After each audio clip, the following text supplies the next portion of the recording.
What is going on, guys? Welcome back to the channel. My name is Marco, and today I'm going to be going over the build sheet on my 2020 Jeep Rubicon Gladiator.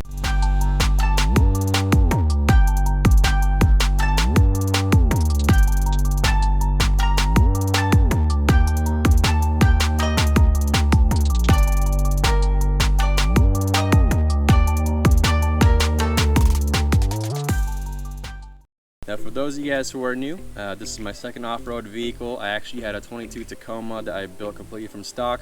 However, I just traded that in about a month and a half ago for this 2020 Jeep Gladiator Rubicon. And as for my returning subscribers, I will explain to you guys, I guess new subscribers too, but I'll explain to you guys as to why I did that. But for now, let's just go over the build sheet on my 2020 Rubicon Gladiator. So for protection on the bumpers, I have these metal front, rear as well. That is a moto-built bumper. They are extremely durable, and they do make bumpers, I believe, that come all the way across, but this one came this way, and it has the worn winch at the front here. It's a synthetic. It's the VR Evo 10 synthetic rope, as I said, and I've had to use it a couple times already, and it's gotten me out of pretty rough situations, and I'm thankful for that. Alright, and a lot of you guys probably recognize the these protection here for the wheel wells, the fender flares. They are from Metal Cloak, and they are steel as well, and I have them obviously for all 4 wheel wells. I don't have them on right now, but I do like the fact that these are your DRLs, your daytime running lights, and it also has an amber right here for the width, and just able to cut through like the foggy days, especially here in the PNW where 70% of the year is like that. So it's nice to have that so people can see you from further distance. So along with that, you have the inner wheel well here. These are also from Metal Cloak. I've gotten to a few situations as to where I have been flexed all the way, or have just gotten into pretty tight spots, and this has protected my body from running into trees or rocks or anything like that. Now for my wheel and tire setup, I do have the Toyota Open Country mud terrains. These are 38 by 13.5. As far as the wheels go, these are not bead locks. These are simulation. This is how they came. So I'm not exactly sure as to like which specific model it is from Go Rhino, but they have been pretty low before. I've had them actually just this past weekend at the coast, and I had them down to like 10 psi, and I had no issues with them. I've been on a couple trails already. They've been down to 15, and I've been pretty flexed out as to like the air should be it's just pretty low, and they haven't had any issues with them. I'll probably run those for about another year or so until I switch out and save up a little more money to upgrade to bead locks, because those guys are pretty expensive and I'm not made out of money. So now for the suspension, I do have the TerraFlex Series 3 Falcons. I absolutely love these. I've never had suspension before that have adjusted to kind of tailor the ride and trail that you're on. But these ones, they actually have several different types. You can go from soft to firm, or you can adjust it to exactly how you would want it. I ride with them super soft on the highway, and soft on the trails as well, and they are super comfortable on and off trail. Now, one of my absolutely favorite modifications on this Jeep is the Nexus 2.0 steering stabilizer by TerraFlex, still Falcons. It allows you to adjust your steering from firm, soft, or to a medium. So however way you like to steer on the highway, if I'm going where the pass is or just driving regularly, I'll put it on firm. It kind of just gets rid of that Jeep body roll.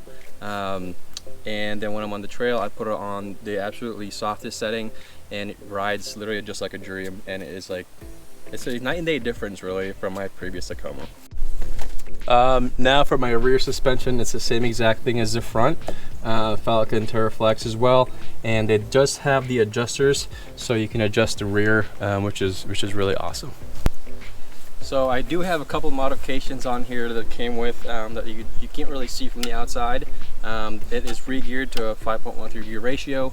Now, as far as to like what brand it is, I am not sure. I couldn't get a hold of the previous owner, and the guys at the dealership didn't know. So I did find out though, because of the Taser JL Mini, which is the next mod I was going to talk about. It just kind of like puts into your computer system, and you can see the gear ratio, you can adjust the tire sizes, and there is a bunch more things that you can do on that, which I won't really go into. So right now the skid plates are still stock. That is my next mod that I'm going to put it on there myself, and we're actually going to a trip to Moab this year in October, so those will be coming in hopefully before we go. But right now they're stock, so I won't show you that. They're really nothing special. I haven't decided which brand to go yet. If you guys have a recommendation, I would definitely love that, so go ahead and comment what you have and what your experience has been with that rock slider, maybe the cost too. But put them down in the comments. Skid plates are from Barnes 4x4. They are a full set. Okay, so first of all, I just want to apologize to all my Toyota Tacoma lovers and my Toyota subscribers. I hope some of you guys are still here, but I never thought in a million years that I would actually trade that Tacoma in, because I built it especially the way I wanted it, and it does hold a special place in my heart. I kind of missed that thing, but this is an absolute beast, and definitely an upgrade in terms of what I can do with off-roading and just the things that it comes with. The very first reason as to why I switched over to the Jeep, and you guessed it probably, it's a solid axle platform. Allows more articulation, and stock from factory you can actually just change up the tires, the size of them, without having to put on an absurd lift, body mount chop, or any spacers or anything like that. So that is one thing that I actually love, that if I wanted to go to 40s or 42s even, I don't really need that much of modifications, and I can just slap them on and remove these ones. So some of you guys might be thinking, why didn't I just do a solid axle swap, SAS? Talked to my wife about it, and you know, she hates spending money, and if we're gonna spend money and switch rigs or add on to previous rig, I actually found this one. Quick story short, I've been looking for a Gladiator, but the only way I would trade it in is if I already found one that was completely built to pretty much exactly how I wanted it, with very slight modifications. Literally, you know, that next day I found this guy on Facebook Market, I believe it was, and it hasn't been on the lot yet, so I went to go take a look at it, and it had the color that I wanted, the Gator, and this is the original color I wanted my Tacoma in, but I bought it during COVID. But anyways, exactly the way I wanted it built, the bump down to the bumper, you know, suspension, the tires, and the color. So it was kind of a no-brainer for me. Financially, I had a lot of equity in that Tacoma as well, and as far as payments go, they're very similar, and I'm not upside down in this thing. But other reason too is that I didn't want to spend any more money if I traded rigs as to spending much more on modifications. So this coming the way that it was, I did spend a couple things for a few minor mods, but it wasn't crazy. But anyways, we absolutely loved the way the Gladiator looked. My wife was on board with it, so we went ahead and just switched rigs. This is why I have this now. Reason number two is the sway bar, the electronic sway bar disconnect on the Rubicon. It makes life so much easier when you're off-roading and on the road. With the Tacoma, I manually took mine off, and it drove fine, but it was just kind of sketchy around the tight turns. And if I wanted to put it back on, I had to manually do it, get into the truck, lift it up, whatever. But with the Rubicon, it's just as easy as a push of a button. I mean, if you want to get on the trail, you can just disconnect the sway bar electronically. It gives you a little bit more flex, and if you're back on the road, you just have to push a button, and it's as easy as that. So the convenience of the sway bar really made me, that was one of the other features that I really liked. Along with the sway bar disconnect, you do have the front and rear lockers electronic that are stock. It comes with the Rubicon, which is really cool. The other thing too is it does come with this off-road plus button, which you can turn on, and it allows you to do a couple of things. One of them, I think you're able to put the locker on, the rear locker on, when you're in two-wheel drive, because it's a rear-wheel drive vehicle, so that's pretty cool.